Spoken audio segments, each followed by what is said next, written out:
Well, welcome in, everybody, to the LSU Insider postgame show. I'm Zach Ewing, live from the field here at Tiger Stadium in Baton Rouge after LSU's 20-10 victory over South Carolina tonight. That improves the Tigers to 5-1 overall, 2-1 in SEC play. And we will talk about it with you for the next 30 minutes or so, joined shortly by Reed Darcy from the LSU locker room. He's one of our advocate sports writers here. Hopefully Scott Rabelais or Koki Riley can join us as well, but I know for sure Reed said he would have time to join us despite his deadline writing going on. And if the 20-10 final score sounds familiar to you, it's because that is the exact same score that LSU also beat the Florida Gators by here, about a month ago, a little less than a month ago. They beat Florida also by the score of 20-10 in their other SEC home game. So I go figure that. I don't know what the odds of that are. Pretty minuscule, but LSU improves to 2-1 in the SEC. They hold serve. I mean, this was an ugly game, just like that home victory over Florida was. If you remember that one, kind of famously, Brian Kelly had his post-game rant getting after a reporter for asking about offensive struggles. I don't think that's going to happen tonight. I did hear the very beginning of Brian Kelly's press conference, and I don't think that's going to happen tonight, not only because I heard it, but just because LSU's problems on offense tonight weren't so much that they couldn't move the ball.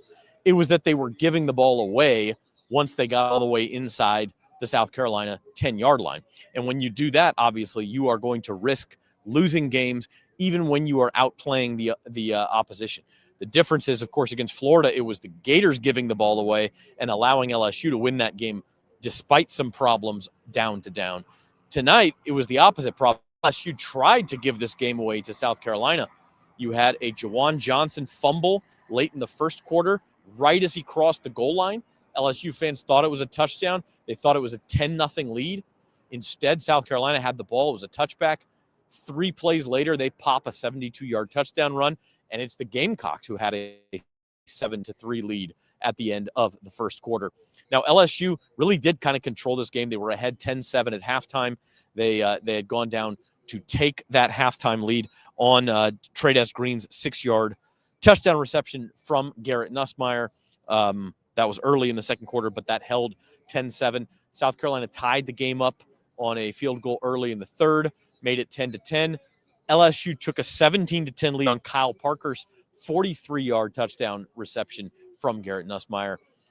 And then LSU looked like they were going to add to that lead, and then Nussmeier throws an interception right at the 1-yard line late in the third quarter and just gives South Carolina fresh life. Gamecocks got into LSU territory a couple of different times, trailing just 17-10, never could tie it up, and LSU finally does put the game away with a short Damian Ramos field goal inside of 2 minutes to make it 20-10 and account for the final score.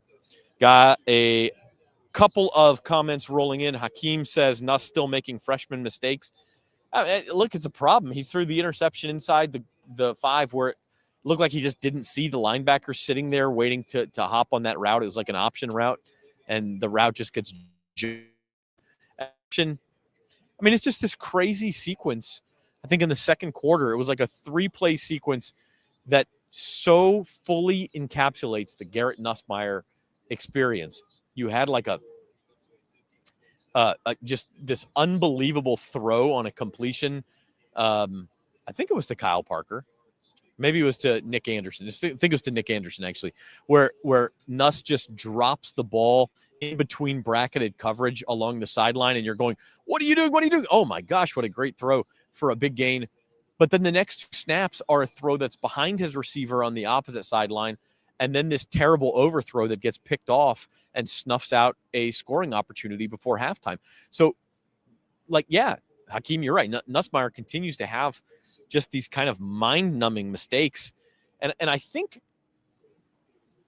at some point you just have to say, if you're an LSU fan, this is who this team is.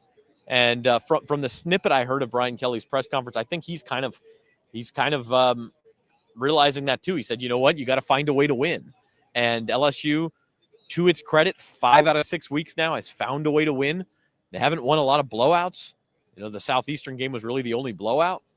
but they're just kind of finding ways to put teams away and overcome their own mistakes enough to where this is now a 5-1 football team that probably will be ranked in the top 10 again in the nation. They were number 11 coming into this week, but of course you had some losses by teams in the top 10. I think LSU is going to be back in the top 10. They're halfway through the regular season, and they're on pace to make the college football playoff. I mean, it may not be exactly what you want it to look like. It may not be pretty. It may not be, what you think of as a dominant college football team. But the truth of the matter is, in today's college football, you do not need style points. That's a thing of the past. You needed to impress the pollsters or the BCS computers or whatever else to get into the BCS national championship game or even to get into the 4-team playoff. You don't need that anymore. Not really. There's a possibility it comes into play if you're one of the teams for the last at-large spot in the 12-team playoff. Maybe people look at that. But for the most part, if you go 10-2 or better in the SEC, you're going to get into that playoff. And so I think LSU, again, they're on pace for doing that. Are they going to do it as the schedule gets tougher? They can't give the ball away on the 1-yard line, I'll tell you that much. But for the most part, this is a team that's just found a way to win. And by the way, I say they haven't won a blowout, but they've won every game every win they've had has been by at least 10 points. They've won every game by double digits, just not high double digits. And then, of course, they had the loss to Ole Miss. But these kind of 10 to 14-point victories, they're just kind of grinding them out. So Chicago Cheetah says, we got to get our offense fixed because our defense is super elite. And if we get the offense fixed, I think this team can beat anybody. That's kind of what I'm saying, though, Cheetah, is like I don't know what fixing this offense looks like. They were better tonight. I mean, I've got some numbers in front of me. 420 yards, 166 yards rushing is really promising for LSU on 30 carries. That's better than 5 yards per carry. 254 yards passing. So you're pretty balanced there tonight.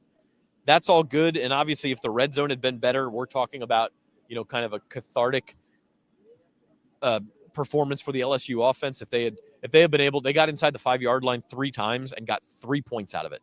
Okay, so if you get 21 points out of that and you won this game 38-20, then I think you feel, or 38-10, excuse me, I think you feel a whole heck of a lot better about where LSU is. Now that you don't get to erase those turnovers, you don't get to erase those red zone failures.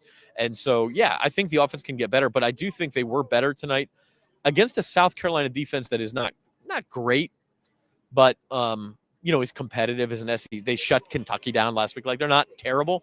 So, yeah, I think you did see some improvement tonight, especially in the running game. We finally saw some consistent push, some consistent, 5 to 10 to 15-yard runs that this offense has been missing. And I think that's a positive sign. Now, talking about the defense, let's give the defense their credit as well. Koki Riley is here. He's gonna hop on for just 5 minutes. Koki just came from the locker room. What's the mood like in LSU land? Positive, but needs improvement. I guess that was kind of the theme, especially from the players' perspective, where it's like, yeah, we need a lot. There's a lot that we need to clean up, but there was some positive signs. And honestly, that's probably that's a fair assessment. If you want to be a little bit more on the generous side, a fair assessment as to how they played tonight. Yeah, I mean, I was just saying, if LSU somehow finishes all 3 of those drives, they get inside the 5 with touchdowns, they scored 38 points and win this game 38-10. And we're talking about this a whole lot differently. Now, you don't get to do that, but it's not like we're saying something crazy by saying, hey, they could have scored touchdowns on those drives. Yeah, absolutely. I mean, they were able to run the ball a lot more efficiently, which opened up the passing attack. And Garrett Nussmeier just looked a lot healthier in this game. He was able to drive the ball a little bit more downfield. And they didn't really complete a deep shot in this game, but there was one attempt to Chris Hilton that probably should have been caught. And he wasn't underthrowing those deep balls. He was pushing his body more into them, and he looked healthier, and they ran the ball better. So if I told you that before the game, you probably would have expected LSU to win by 15 to 20 points. Mm-hmm. But those turnovers and their red zone struggles, which is another aspect of this offense that just has not been very good since Jaden Daniels left. That's still been a major bugaboo, and it was a big bugaboo for them in this game. Yeah, and this is the type of game where those mistakes will absolutely make you sick to your stomach if you don't find a way to win it. But to LSU's credit, they did, and that is in large part because of their defense. I mean, they had 5 sacks tonight. If Lenora Sellers wasn't an absolute Houdini, they might have had 8 sacks tonight. I mean, he got out of some situations that were just crazy, and like they forced 2 turnovers. Like this LSU defense just continues to prove they're going to contain anybody, top 10 draft pick or no. Yeah, one major mistake on the 72-yard touchdown run. And they weren't great against the run tonight. I think they gave up, I want to say here, 193 yards. 193 rushing yards on 45 attempts. I mean, part of that's Lenora Sellers scrambling, but a lot of it was just, not fitting the run perfectly. And Brian Kelly did mention that tonight. But against the passing game, I mean, they were basically flawless. I thought they were really good in man coverage. They got burned a few times on some blitzes on 3rd down, but that was more of an issue early in the game. But as the game sort of went along, they did a good job of sort of adjusting to that, I guess, a little bit, and disguising that maybe a little bit more, and sort of sort of jumping on South Carolina's mistakes. And South Carolina made a lot of mistakes on the line tonight with penalties and just, not staying in front of their man. And just, like Sellers just had no help in this game. The receivers weren't really getting open, and their offensive line just did not give him any time to operate at all in this game. No. And the LSU defense took advantage. Before I let you go, Koki, a couple of questions. South Carolina has just sort of found ways to lose games while LSU has found ways to win games this season. Was there any point tonight where you actually thought an upset was in the cards? I mean, after the 72-yard touchdown run, I thought it was at least possible, right? South Carolina has the lead. It was a big 14-point swing. It was a struggling LSU offense in the first half. And then as the game sort of went along, you could just sort of tell that LSU kind of had control of it with the fact that, they were able to run the ball more effectively. They looked better from a down-to-down basis on offense than they maybe have all year. And then on the flip side, they were doing what they've been doing on defense. So, like, the formula, you could kind of see it if it was there, if you squinted. But again, those 3 major mistakes, right? The interception at the goal line, fumbling the ball at the goal line, and then fumbling the ball again at the goal line, but recovering it, I guess, and turning it into a field goal. So, like, they were at the goal line 3 times and they got 3 points. Like, that just can't happen. Yeah. And against better teams, they're gonna have to pay for that. But again, from a down-to-down basis, I don't know what you thought, Zach, but I thought they looked better offensively, just in terms of that. Yeah, I definitely did, and was saying that before you got here. And then we'll just end with this. I mean, for as many warts as this team has, and as many times as I'm sure Tiger fans want to pull their hair out, like, this team's 5-1. They've all 5 victories have come by double digits. They do have the loss to Ole Miss, but they are kind of on pace for where they want to be, strangely enough, despite all the frustration. Yeah, it's going to get tougher. Yeah, absolutely. And I think offensively, it's like, it feels like when you knock down one thing, another thing pops up. But at the same time, like, at least there's some proof of concept with what they can do, especially in the run game, right? You saw some more under center runs in this game. But yeah, I think overall, like, they're going to definitely have to clean some things up offensively. But it's a strange night to sort of pick apart, because there's definitely some good things, and there was also some things that they really, really struggled at. All right, he's Koki Riley. We're going to let him get back up to the press box and write, but appreciate Koki stopping by. He is going to go meet his deadline. I did see Reed, but Reed may have bailed because Reed is also online. We'll see if he stops by. Otherwise, we'll just keep rolling. We got a couple more comments. King Lion Crown, another vote of confidence in the defense. I love our defense. I think at this point, we're going to be in every game, and we just have to get as many takeaways as we can. Yeah, I mean, this defense, let me tell you, not only are they really good, they're fun to watch. They get after the quarterback. The key play of the game, probably, South Carolina had a 4th and I think 5 at the LSU 32, 33-yard line with about 5 minutes left in the game. And this is really the Gamecocks' last chance, because LSU was able to use up most of the rest of the clock and get a field goal to seal it afterward. And Lenora Sellers just tried a quick hitter to the sideline, and Mansour Delane was all over it. Just knocked the pass away, never had a chance, was not going to give that completion up. Turnover on downs, and then LSU able to really kind of run the clock out after that. And that between the blanket coverage in the secondary and the aggressive nature of that front seven, this is just a really fun defense to watch, and obviously really, really effective. And so glad to see that continue. And I look, the challenges are going to be there. Like King Lion Crown says, you're going to be in every game. And Hakeem follows that up with you can't feel good about LSU beating A&M, Oklahoma, or Alabama. That's going to be the next test, right? Like, I think both of those things are right. King Lion, you're probably going to be in those games with your defense. Like, Oklahoma doesn't have this explosive offense. They got shut down by Texas today. They've won some ugly games themselves. Texas A&M, a better offense, but they're certainly more of a defensive-minded team. Alabama, I think, is probably the most well-rounded team LSU has left on the schedule. Ty Simpson, another great game today. Crimson Tide won up at Missouri. And I think he threw for 3 touchdown passes in that game and ran for just that. Alabama had a very balanced attack in that game as well. So, yeah, that one's going to be difficult. But I think you're right. I think both things can be true. This defense is going to keep you in every game, and the offense is going to have to be better if you envision winning the rest of these games, or even, let's say, going 5-1, which is probably the minimum it would take to make the college football playoff. You could probably slip up one more time at Alabama is going to be the most difficult test on paper. But that would mean if you lose that one, that would mean beating Texas A&M here 2 weeks at Tiger Stadium. That means winning at Vanderbilt next week in sort of your first early kickoff on the road. Can you handle that environment? And then winning at Oklahoma, of course, to end the regular season, as well as just holding serve at home against Arkansas, which we expect LSU to do. But even that team, like Bobby Petrino, they went into Tennessee and scored 31 points today. Like, they're going to find ways to score points. Every game LSU has left, with the exception of Western Kentucky, you have to sit here and say this offense just needs to get more consistent and less mistake prone if they are going to do what they need to do to make the college football playoff, which is the standard that I think that we are holding them to, because it's the standard that LSU is holding itself to. David A. Bear says the OC and the QB have been terrible. I want to defend Joe Sloan just a little bit. And I know Koki said he thought Nuss looked better. I agree with him. Like, again, if Juwan Johnson doesn't fumble that ball at the goal line, and if, let's say, Chris Hilton holds on to that deep ball from Nuss, which was a really good throw, then these offensive numbers look a whole lot better. LSU's more like up toward 30 points than 20, and I think we're having a different conversation.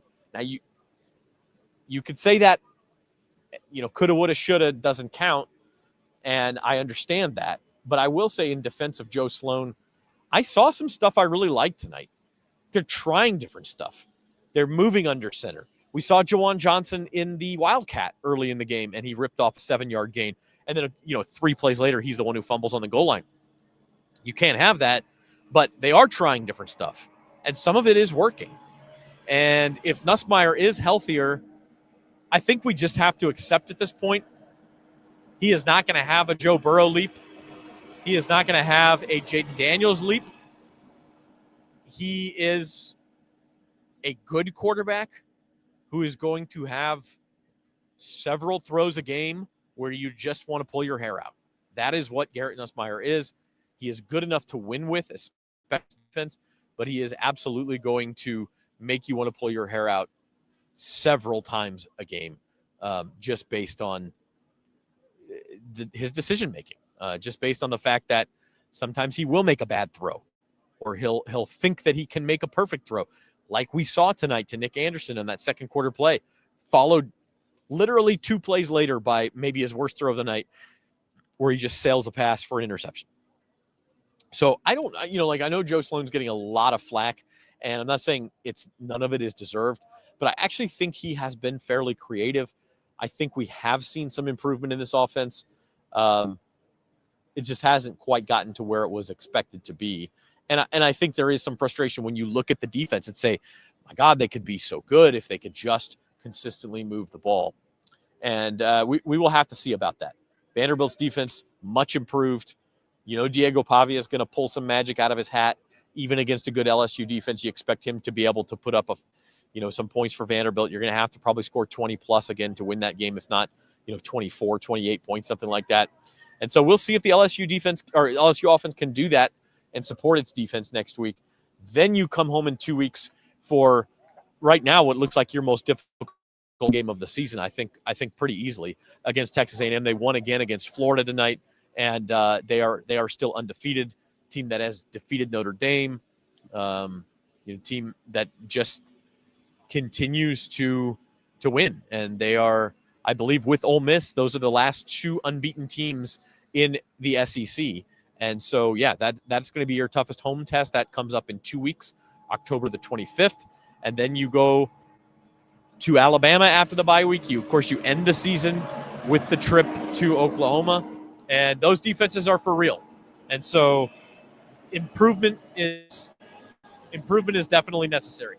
But having said that, again, just to kind of go through some numbers here before we wrap up, because I do think Reed went up to the press box to write, which is fine. But LSU had 166 yards rushing, 254 yards passing. That's 420 yards of offense on 63 plays. They actually didn't hold the ball very long tonight. South Carolina won the time of possession, but LSU was just fine outside of those turnovers. And I know you don't get to excuse the turnovers, but there is a little bit of luck involved in turnovers. The way the ball bounces, Garrett Nussmeier fumbled again, by the way, inside the 5 with like 2 minutes to go, and he was able to get the ball back, and LSU got that field goal to clinch it. If he doesn't do that, South Carolina would have had a chance. They would have had to go, 97 yards in the last 2 minutes to tie the game, and it didn't look like they were capable of doing that against this defense. But my point is, sometimes those fumbles bounce back to you. Sometimes the linebacker drops the interception. Those things happen. And so LSU's been a little bit unlucky. They were a little bit unlucky tonight in that sense. And I think that they will be better. But yeah, 420 yards. Defense hold South Carolina to 307 yards. South Carolina only about 4.5 yards per play. LSU was up close to 7 yards per play. Also think penalties were a big deal. South Carolina committed 13 penalties for 65 yards. A lot of those were pre-snap penalties, and that actually helped the LSU defense out a lot as well. Got to give an assist to this Tiger Stadium crowd for that, because the crowd noise definitely had to do with some of those false starts, some of those illegal motion penalties. And for this offense, this South Carolina offense, with the way that they are struggling to protect and with the way Lenora Sellers can use his legs, how big are those 5-yard penalties, man? You turn a 1st and 10 into a 1st and 15. You turn a 2nd and 8 into a 2nd and 13. Those are huge penalties for a team that wants to run the ball and ran the ball effectively. 193 yards tonight on the ground. But when you get into those long down and distance situations, that played right into LSU's hands. So I think that is a very key number in tonight's game as well. The 13 penalties for 65 yards. That allowed LSU to hold South Carolina to just 6 of 16 on 3rd down conversions, plus 0 of 2 on 4th down conversions. So that's just a 33% conversion rate. So Lenora Sellers finishes 15 of 27 for 124 yards and 1 interception. He was sacked 5 times. 2 of those sacks were actually intentional grounding penalties, which in college football can be credited as sacks as well. And so LSU did have 5 sacks. They had a good night rushing the passer. On the ground, Lenora Sellers did have he just had 19 yards because he gained 74 yards, but on the sacks he lost 55 yards. So again, in college football, the way that it is figured, he finished with 22 carries for 19 yards. That is 0.9 yards per carry. Matt Fuller did have the long gain, 72-yard touchdown run. Again, you don't get to excuse that. But outside of that, 6 carries for 11 yards didn't do much. And then Rashul Faison was actually South Carolina's most effective rusher, just sort of down to down. He had 13 carries for 72 yards. On the LSU side, Caden Durham, 15 carries for 70 yards. And that was, 4.7 yards per carry. I thought Caden Durham probably had his best game of the season, or at least his best since the Clemson game, if I'm remembering correctly. He looked very good. He looked healthy on that ankle that limited him and kept him out for part of the game against Ole Miss. So that is good to see. Jawan Johnson, we talked about 5 carries for 66 yards. He had a 56-yarder late in the game. Got to get that ball in the end zone. Can't fumble it. Garrett Nussmeier ran 4 times for 30 yards. He was not sacked in this game. He finished 20 of 33 for 254 yards and 2 touchdowns. He did have the 2 picks. Again, a lot of good stuff. Just got to kind of clean up those big plays. I know that's kind of a, other than that, how was the play, Mrs. Lincoln sort of thing, but that's how it goes. And before we sign off, I need to mention one more guy, and that is Trades Green. Trades Green is becoming an absolute force for this LSU offense. An absolute force. He had 8 catches tonight for 119 yards, including the early touchdown. And a lot of what Trades Green did was just, as the kids say, the head top. I mean, he just Garrett Nussmeier just threw the ball high, and Trades Green, 6'9", nobody can guard him. He's got good hands. He just knows how to position his body, knows how to use his hands. We actually saw him get loose in space tonight. He had a 24-yard catch. He had 39 yards after the catch tonight in all out of his 119 yards. So he was just tremendous. And then Kyle Parker had his best day as a Tiger as well. 5 catches for 75 yards, including the touchdown. That was a 43-yarder. He had 57 yards after the catch. And a lot of those came on that touchdown. So I just want to repeat that. That is 102 yards after the catch for LSU's receivers. Out of Nussmeier's 254 yards, 102 of them came after the catch. And that is usually a symptom of an accurate quarterback. Okay, and Nuss missed some throws tonight, but Yak comes, and yeah, you got to have good receivers who are going to get those yards and make guys miss and everything. But it's also, you need a quarterback who is going to throw the ball so that it hits the receiver in stride, so that they don't have to slow down and or stop, so that the defense can get them down at the spot. And that's been a problem for LSU this year. So I want to point that out to 102 yards after the catch tonight. A lot of that, almost all of that, was Trades Green and Kyle Parker. And so they were tremendous tonight. Just seeing some guys, honestly, contribute in the receiving game who we didn't expect to be the leaders in this team. Like Nick Anderson had a tough night. Chris Hilton had a tough night. He dropped the deep ball. Aaron Anderson was injured. He did not play. He's got various injuries. I think he's got a shoulder and a toe and a knee. It's just like 3 separate injuries. He dressed out for warmups but did not play tonight. And so without Aaron Anderson out there, LSU needed somebody to step up in the receiving game. Trades Green and Kyle Parker did a phenomenal job. And so with that said, we are going to call it a post-game show here. We've been with you almost 30 minutes now. Our thanks to Koki Riley for stopping by. Patrick McGee was our producer. Up next for LSU is a trip to Nashville to face Vanderbilt next week. I think we'll find out tomorrow whether that game is 11 a.m. or 11:45 a.m. 11:45 is the SEC Network kickoff. I'm going to guess this is a top 10 LSU team against a top 20 Vandy team. It's going to be the ABC game at 11 a.m. So I'm going to say 11 a.m. We'll find out for sure tomorrow. You can keep it locked to theadvocate.com/LSU to find out for sure. We will definitely post that game time when we know it, but I'm going to guess it's the 11 a.m. ABC game. So you got to get up early. It'll be interesting to see how Vanderbilt plays after losing their first game to Alabama. They're coming off of a bye week. So are they fired up to play LSU to try to get, their biggest scalp of the year? Meanwhile, LSU has to show that they can go on the road and win a game. They were able to do it at Clemson, not able to do it at Ole Miss a couple of weeks ago. This is a top 20 Vanderbilt team. This is not your older brother's Vandy. This is not your father's Vandy.